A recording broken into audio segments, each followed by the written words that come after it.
Menipu komandan kerajaan. Abu Nawas ini sebenarnya pernah ditangkap dengan tuduhan telah menipu komandan kerajaan. Apakah Abu Nawas akan dihukum? Simak kisahnya yuk. Kisahnya, pada suatu pagi hari, Abu Nawas muda sedang duduk-duduk bersantai di teras rumahnya.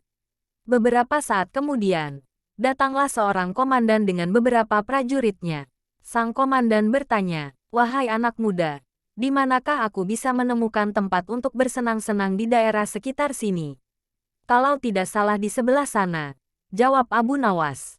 "Di manakah tempat itu?" tanya salah seorang prajurit dengan sifat yang tidak menghargai.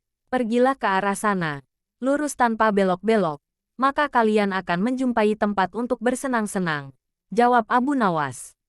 Rombongan tentara kerajaan itu akhirnya pergi juga menuju tempat yang sudah ditunjukkan oleh Abu Nawas.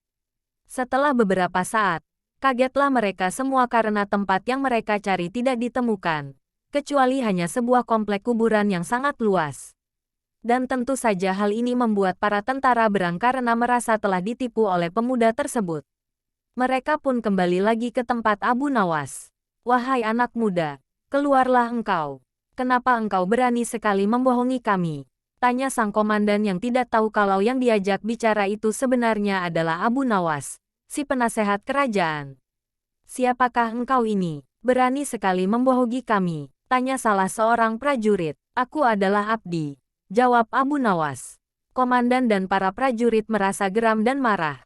"Prajurit, tangkap dia," seru komandan. "Engkau akan aku bawa ke panglima kami," kata komandan.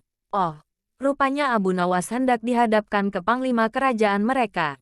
"Wahai panglima, kami telah menangkap seorang pembohong yang berani membohongi pasukan kerajaan," kata komandan. "Alangkah lancangnya si pemuda ini karena sudah berani berbohong," lanjut komandan.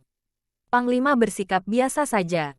Malah dia bahkan memerintahkan kepada prajurit untuk melepaskan borgol yang ada pada tangan Abu Nawas. Komandan dan para prajurit terkejut dan merasa heran. Ada apa gerangan ini?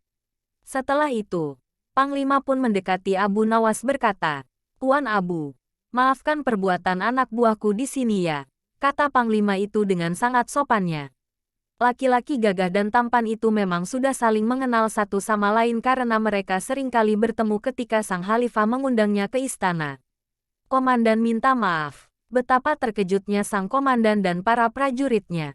Perasaan sombong dan congkak yang tadi menyelimuti mereka seakan berubah menjadi rasa takut.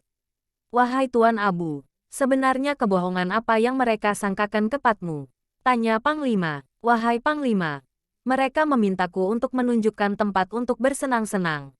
Tentu saja aku tunjukkan kuburan karena kuburan adalah tempat yang lebih baik bagi orang-orang yang taat kepada Allah. Di sana pula dia akan mendapatkan hidangan yang nikmat dari Allah, terbebas dari rasa fitnah dan kejahatan manusia dan makhluk lainnya," jawab Abu Nawas dengan tenangnya.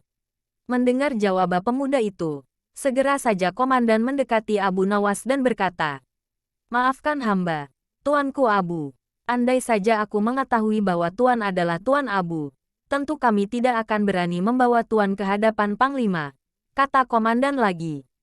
"Wahai komandan, apakah aku telah membohongi kalian? Bukankah aku berkata benar? Aku adalah abdi, dan setiap orang adalah abdi Allah termasuk kalian semuanya," kata Abu Nawas. "Anda benar tuanku," jawab komandan. Komandan dan prajurit yang telah menangkap Abu Nawas merasa malu jadinya.